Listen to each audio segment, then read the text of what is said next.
जय हिंद दोस्तों, स्वागत है आपका अपने इस ऑनलाइन प्लेटफॉर्म एग्जाम हब पे। मैं संतोष त्रिपाठी आपका अपने इस चैनल पर बहुत बहुत स्वागत करता हूं। आइए हम लोग आज सीटेट 2023-24 के बारे में कुछ महत्वपूर्ण तथ्यों पे बात करेंगे और कैसे एग्जाम हॉल में जो ये 90 नंबर का जो एक बाधा है कि 90 नंबर लाए कैसे जाए। सबसे महत्वपूर्ण बात है कि आजकल आप लोगों ने देखा होगा कि ये 90 नंबर 87, 88, 89 तक आप लोग लेके आते हैं, लेकिन 2-3 नंबर जो एक जनरल कट ऑफ की बात होती है, 2-3 नंबर की वजह से आप लोगों को समस्या होती है। जो अच्छे कैंडिडेट हैं, वो 85, 86, 87, 88 तक आते हैं, लेकिन ये 90 नंबर क्रॉस कर पाना उनके लिए सबसे बड़ी बाधा होती है। तो उसी को मद्देनज़र रखते हुए हम लोग देखेंगे कि कैसे ये जो 90 नंबर की एक बाधा है, उसको इस एग्ज़ाम के द्वारा दूर किया जा सके, चूँकि एग्ज़ाम डेट बिल्कुल नज़दीक है।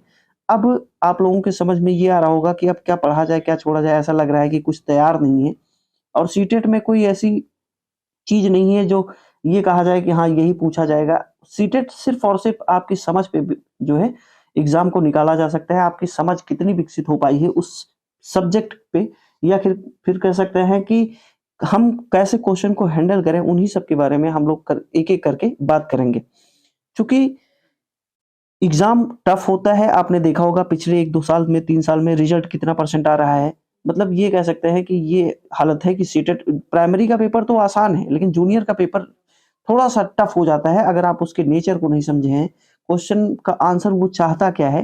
तो अगर उन सब चीज़ों पे ध्यान दिया जाए, तो कुछ-कुछ चीज़ें हैं जो एग्ज़ाम के पैटर्न पे आधारित हैं और एग्ज़ाम हॉल में क्या-क्या चीज़ें करनी हैं, उन सब के बारे में अगर आप थोड़ा-सा समझेंगे, तो मुझे लग रहा है कि ये जो 90 नंबर पाने के लिए ये जो एक बाधा है, वो दूर हो सकती है। उन्हीं के बारे में हम लोग एक-एक करके बात करेंगे। तो 4-5 बिंदुओं पे महत्वपूर्ण बात होगी और इसमें आप अगर ये चीज़ें अप्लाई करते हैं, तो आपके एग्ज़ाम हॉल में यकीन मानिए 15 से 20 नंबर या इससे अधिक आने की संभावना बढ़ जाती है। आपने जितना नंबर अभी तक टेकअप किया है, चाहे वो प्रैक्टिस सेट के द्वारा या फिर प्रीवियस ईयर पेपर में, आप इस टेक्निक को अपनाएँगे, तो उम्मीद करते हैं कि इससे ज़रूर कुछ न कुछ लाभ मिलेगा। वो 4-5 महत्वपूर्ण बिंदु हैं, उन्हीं पे हम लोग चर्चा करेंगे। तो चलिए एक-एक करके देख लेते हैं कि कौन से महत्वपूर्ण बिंदु हैं और किस पे हम जो है कुछ अच्छे नंबर टेकअप कर सकने में सफल हो सकते हैं। तो एक-एक करके हम चीज़ों को देखेंगे। चलिए, सबसे पहले हम बात करेंगे प्रीवियस ईयर पेपर पे। पहला, पीवाईक्यू आप लोगों ने लगा लिया होगा। प्रीवियस ईयर क्वेश्चन आप लोगों ने लगा लिया होगा। यदि अगर नहीं लगाया है आपने, यकीन मानिए कि अब बेड़ा गर्क होने वाला है। सबसे महत्वपूर्ण होता है previous year paper. Previous year paper से हमें 3-4 चीज़ें सीखने को मिल सकती हैं कि नंबर ऑफ क्वेश्चन कैसे पूछे जाते हैं, कितने पूछे जाते हैं, उसका आंसर क्या होना चाहिए। आपको तो लगता है कि 4 के चारों ऑप्शन सही हैं। जब ये पूछा जाता है निम्न में से कौन-सा सही है, तो आपको लगेगा कि 4 के चारों ऑप्शन सही है, या पूछेगा कि निम्न में से कौन-सा गलत है, तो आपको लगेगा 4 के चारों में से सब गलत है। लेकिन ऐसा नहीं है। आयोग क्या चाहता है, क्या आंसर सही हो सकता है, बिल्कुल सटीक हो सकता है, उस पे आपकी एक समझ विकसित होती है। किससे? प्रीवियस ईयर पेपर से। पैटर्न क्या होता है? ऑप्शन कई बार ऐसा होता है कि हम ऑप्शन देख के सवालों को हल कर लेते हैं। क्या ऑप्शन नहीं हो सकता है, अगर पूछा जाए कि क्या ऑप्शन नहीं हो सकता है, तो उसको हम 2-3 बातों में ध्यान रखेंगे। जैसे जब आप पेपर देने जाएँगे, तो उसमें 2-3 बातों का ध्यान रखेंगे। प्रीवियस ईयर पेपर से हमें काफ़ी कुछ सीखने को मिला है। उसपे नकारात्मक चीज़ें, नकारात्मक जो चीज़ें होती हैं, उसको अगर वो पूछा है कि निम्न में से कौन-सा सही है, तो आप बिल्कुल टिक मत करिएगा नकारात्मक चीज़ों को। नकारात्मकता के साथ मत जाइएगा। जैसे एक उदाहरण से समझते हैं कि अगर कहा जाए कि बच्चे स्कूल जा रहे हैं, तो उनको किस चीज़ से रोका जा सकता है? खेलने से रोका जा सकता है, या फिर कह सकते हैं कि पढ़ने से रोका जा सकता है। तो ऐसे ऑप्शन बिल्कुल सही नहीं हो सकते, कभी भी नहीं हो सकते। दूसरा, जो सबसे महत्वपूर्ण है, बच्चा कितना भी बदमाशी करे, आप उसको पनिश नहीं करेंगे। बच्चों को मारने की बात आती है या प्रताड़ना की बात आती है, तो वहाँ ये आंसर सही नहीं हो सकता। तीसरे पे बात करते हैं, जो टीचर है, टीचर को कभी भी एक्टिव फॉर्म में नहीं रखना है। इनएक्टिव फॉर्म में रखना है, एक्टिव फॉर्म में किसको रखना है, बच्चों को रखना है। ये चीजें कुछ कुछ चीजें हैं जो महत्वपूर्ण है। अच्छा, कई बार ऐसा होता है, चौथा अगर बात करें, चौथे पोर्शन की बात करते हैं, चौथे पोर्शन की बात करते हैं, तो इसमें देखिए ये सब चीजें कहीं लिखी नहीं गई हैं। ये जब आप प्रीवियस ईयर पेपर सॉल्व करते हैं, अगर आप थोड़े से जागरूक होकर सॉल्व करते हैं तो ये कुछ कुछ चीजें आपको समझ में आ जाती हैं कि कौन सा ऑप्शन सही हो सकता है अथवा कौन सा ऑप्शन सही नहीं हो सकता है। चौथे ऑप्शन की बात कर लेते हैं हम अगर, तो जो भी ऑप्शन में जैसे मान लेते हैं कि कोई ऑप्शन 5 शब्द का है, कोई ऑप्शन 10 शब्द का है, कोई 15 का है, कोई 20 का है, कोई 25 का है, जो सबसे बड़ा ऑप्शन होता है कई बार वही सही होता है, कई बार वही सही होता है और ये ऑप्शन सी या डी में मिल जाता है आपको। तो ये एक महत्वपूर्ण बात, ये सब जानते हैं कब अप्लाई करिएगा आप लोग, जब आपको समझ में बिल्कुल ना आए कि ये इसमें से कौन सा सही हो सकता है, तब अप्लाई करिएगा। ऐसा नहीं कि हर जगह ये अप्लाई होगा। जो आपको परेशान करता हो, जब आपको नहीं समझ में आए और लगाना है, चूंकि नेगेटिव मार्किंग है नहीं, आपको सारे क्वेश्चन अच्छे से खेल के आने हैं, तो उस कंडीशन में आप लोग ये सब चीजें अप्लाई करिएगा।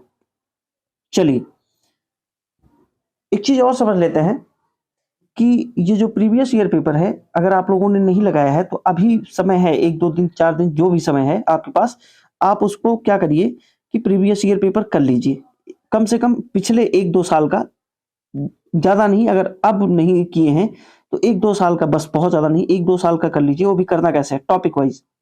कैसे, टॉपिक वाइज करना है ना। टॉपिक वाइज आप करेंगे तो आपको चीजें समझ में आ जाएंगी कि कैसे चीजें पूछी जाती हैं या कैसे उसका आंसर सही हो सकता है। जैसे जैसे आपने मान लेते हैं कि हिंदी का पोर्शन ले लिया, हिंदी सबकी कॉमन होगी। कुछ लोग कह रहे होंगे कि हिंदी ये वाली सही थी तो काहे मिटा दिए, ये वाली हिंदी गलत है भैया, है ना। वर्तनी के हिसाब से ये हिंदी गलत है, ये सही लिखा गया है, ये अनुस्वार लगा हुआ है, यही सही होता है, ये गलत है। खैर, हिंदी की बात अगर हम करेंगे, हिंदी की बात कर लेते हैं, तो आप लोगों को पता होगा कि पेडागोजी के 15 क्वेश्चन आ रहे हैं, हर सेगमेंट से 15 क्वेश्चन आ रहे हैं। आपको पेडागोजी पे ही खेल खेलना है। पेडागोजी अगर आपको समझ में आ गई तो बहुत अच्छी बात है। जैसे हिंदी का आपने देखा कि 15 क्वेश्चन पेडागोजी से आ रहा है, पहले इन 15 क्वेश्चनों को आप लोग अच्छे से कर लीजिए। किसके, पेडागोजी के। उसके बाद क्या करेंगे, उसके बाद फिर आप आ जाइए जो ईवीएस का पोर्शन है, ईवीएस वाला पोर्शन, इसके 15 क्वेश्चन पेडागोजी से करिए। हिंदी के पेडागोजी के 15 क्वेश्चन करिए। इससे क्या होगा, अलग अलग सब्जेक्ट से, जैसे आपने ले लिया संस्कृत या इंग्लिश की बात कर लेते हैं, इंग्लिश या संस्कृत की बात कर लेते हैं, इसके जो 15 क्वेश्चन है पेडागोजी से, इसको करिए। 75 क्वेश्चन तो आपको यहीं से मिल जा रहा है, 15-5 5 सेगमेंट पे होगा, 15-5 क्वेश्चन यहीं से मिल जा रहा है। और ऐसा नहीं है, आप लोगों ने बहुत कुछ सीखा है, अपने आप पे विश्वास करेंगे तो काफी कुछ चीजें मिल जाएंगी। मैं इसलिए कह रहा हूँ कि ये जो पेडागोजी के क्वेश्चन है, इसमें एक चीज समझ में आती है कि आयोग चाहता क्या है, आंसर क्या सेट हो सकता है। उस आधार पे हम जब पेडागोजी को एक साथ देखेंगे, पांचों पोर्शन के पेडागोजी को एक साथ देखेंगे, तो हमें ये चीज समझ में आ जाती है कि आयोग चाहता क्या है, कैसा आंसर वो सही मानता है और कौन सा आंसर सही नहीं हो सकता। आप लोगों की समस्या क्या है कि आप हिंदी कर लेते हैं 30 के 30 क्वेश्चन, फिर इंग्लिश पे आ जाते हैं अथवा संस्कृत पे आ जाते हैं, वहां 30 क्वेश्चन करते हैं, उसके बाद ईबीएस वाले पे आ जाता है, 30 क्वेश्चन करते हैं। ऐसा नहीं करना है। अब जो मैं बता रहा हूं कि ये 15-15 क्वेश्चन आप लोगों को करना है, उससे आपकी समझ विकसित होगी। और जो पेडागोजी के सवाल है वो कैसे हैंडल किए जाए, उस पे जो है आपकी एक अच्छी समझ विकसित होगी। और यकीन मानिए, अगर ये चीजें आप फॉलो कर लिए, 2-3 साल के पेपर कर लीजिए अभी पीवाईक्यू, और नहीं है तो कहीं मिल जाएगा, आप लोग ढूंढेंगे तो जरूर मिल जाएगा। 2-3 साल के प्रीवियस ईयर पेपर कर लीजिए, वहां से आपको ये बहुत बेनिफिट देगा। और जिन लोगों ने कर लिया है पीवाईक्यू, उनके लिए बहुत अच्छी बात है। कई बार ऐसा होता है, देखिए कोई ये नहीं बता सकता कि यही क्वेश्चन आएगा। जैसे मान लेते हैं कि कोई एक क्वेश्चन हमने पढ़ा दिया और उसके 4 ऑप्शन बता दिए हमने, जरूरी नहीं है कि ये इन्हीं में से 4 ऑप्शन ही आएंगे या ये सवाल ही आएगा। लेकिन अगर मास्टर अच्छा है तो ये सवाल के माध्यम से इन 4 ऑप्शन को डिस्कस कर देगा, तो आपकी एक समझ विकसित हो जाएगी।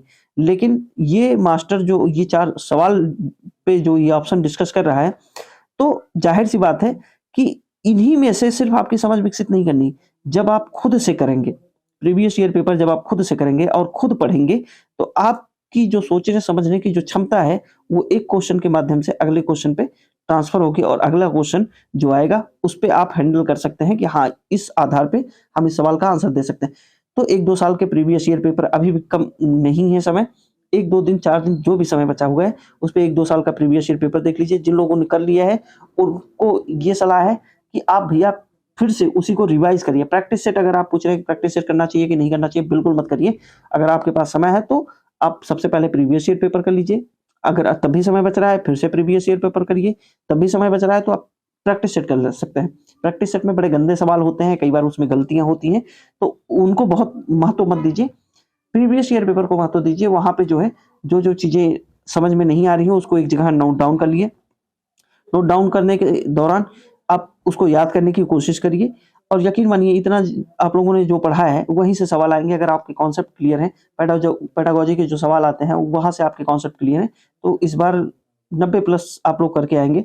और इन छोटी-छोटी बातों का अगर आप ध्यान देंगे तो 90 प्लस करके आएँगे, जो कि अलग-अलग स्टेट में आपने देखा होगा कि वैकेंसीज़ आ रही हैं और वहाँ पे 90 नंबर जनरल क्वालीफाई होना बहुत ज़रूरी है। और थोड़ी-सी बाधा तो है ही है जूनियर वाले में थोड़ी-सी बाधा है कि 90 नंबर लाना थोड़ा मुश्किल हो जाता है, लेकिन प्रयास करेंगे तो ज़रूर सफलता मिलेगी। क्वेश्चन छोड़ के नहीं आना है, बिल्कुल अच्छे से ओएमआर शीट को हल करना है। एक-एक गोला बहुत ईमानदारी से करना है। कई बार ऐसा होता है कि आपने पेपर में तो टिक किया है ए वाला ऑप्शन, गोले में भर दिया सी। तो ये पता चला कि ये सही था आपका और ये 1 नंबर फालतू का चला गया। नेगेटिव मार्किंग नहीं है, इसका ये मतलब नहीं है कि जो सही है उसको भी हम गँवा बैठे। तो ये छोटी-छोटी कुछ बातें थी, ध्यान रखिएगा और अगर ज़रूरत पड़ी तो आप लोग कमेंट करिएगा कि कुछ और सुझाव होगा तो हम ज़रूर आपको प्रोवाइड करेंगे। चलिए आज इतना ही रखेंगे। अगर चैनल पे कुछ इन्फॉर्मेशन आपको अच्छी लगी हो तो चैनल को सपोर्ट करिएगा, लाइक, शेयर, सब्सक्राइब करते रहिएगा। मिलेंगे किसी अगले वीडियो में, तब तक के लिए जय हिंद।